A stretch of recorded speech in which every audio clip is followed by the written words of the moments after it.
Sa nagpapatuloy na selebrasyon ng La Trinidad Strawberry Festival, itinampok naman sa isang kompetisyon ang iba't ibang inumin na may halong strawberry. Mocktail o cocktail, may report si PAA SLU intern John Eric Cortez. Nais mo bang mag-chill kasama ang mga inumin na may halong strawberry? Tunghayan ang mocktail at cocktail competition dito sa Strawberry Trade Fair and Events.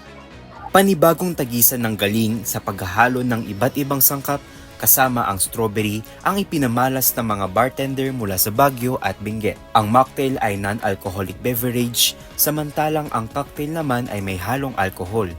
Layo nitong mas palawakin ang mga kasanayan at kakayahan sa larangan ng bartending.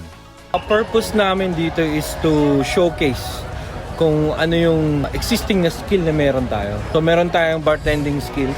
Sila yung mga tao kasi na or yung mga nasa industry na pwedeng magbigay ng upscaling sa mga raw materials natin katulad ng strawberry na meron tayo ngayon. Hindi lang nako-consume as a raw material yung strawberry. Pwede nating patasin yung value by doing some concoctions na ginagawa ng mga bartender. Sa pakikipag-ugnayan ng lokal na pamahalaan, daan din ito upang mas tumaas pa ang kita ng komunidad. Kinuha namin sila as judges so that we can open yung opportunity na there is really a possibility na these skills makita nila na pwedeng ipakita or gamitin or we can make it a platform to increase the revenue of our community. Sa mocktail competition, itinampok ang iba't ibang refreshments sa open category. Hindi inaasahan ni Victoria ang kanyang pagkapanalo sa kompetisyon. Ang inspiration ko talaga doon is something na can make you feel warm in a cold weather, even though it's a cold drink. Something that reminds you of home. Nakakapanibago kasi first time ko mag-attend ng competition. Kaka-graduate ko lang sa test a month ago. Tapos, ito yung very first na experience ko in public mixing. I was just so focused on making the drink na hindi ko na tinitignan yung audience ko. Pero it was very unexpected na ako yung pinili. Itinampok naman sa ikalawang araw ang cocktail competition sa amateur at professional category.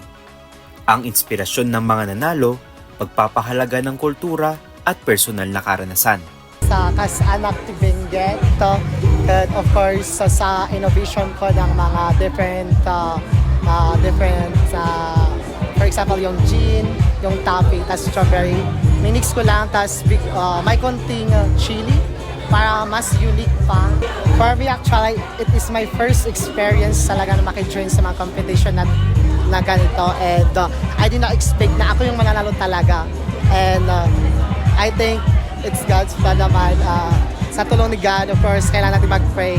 Nagsimula yan nung OJT po ako. So, that time, talagang every morning ang pasok mo. So, kailangan maaga ka. So, ang naging kaagapay ko, kumbaga sa almusal, mga ganyan, ginawa ko siya ng twist, yung pandesal at saka strawberry jam. Masaya, hindi ko na-expect na lahat ng pagod, puyat, na ginawa ko.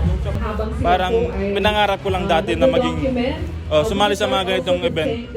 Bilang isang hurado, kinakailangan ding makilatis ng mabuti ang mga inumin.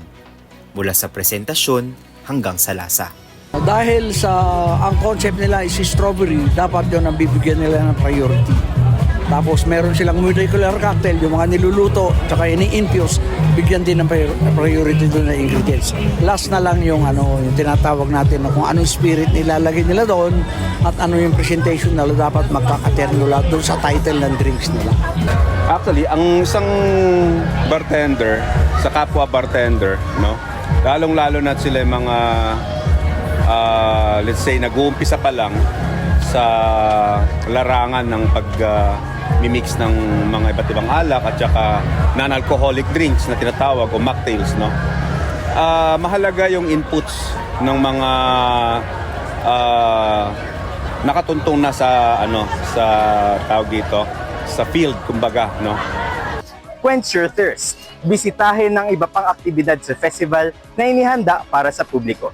Mula rito sa La Trinidad, Benguet, ako si PAA SLU intern John Eric Cortez para sa PAA News Cordillera.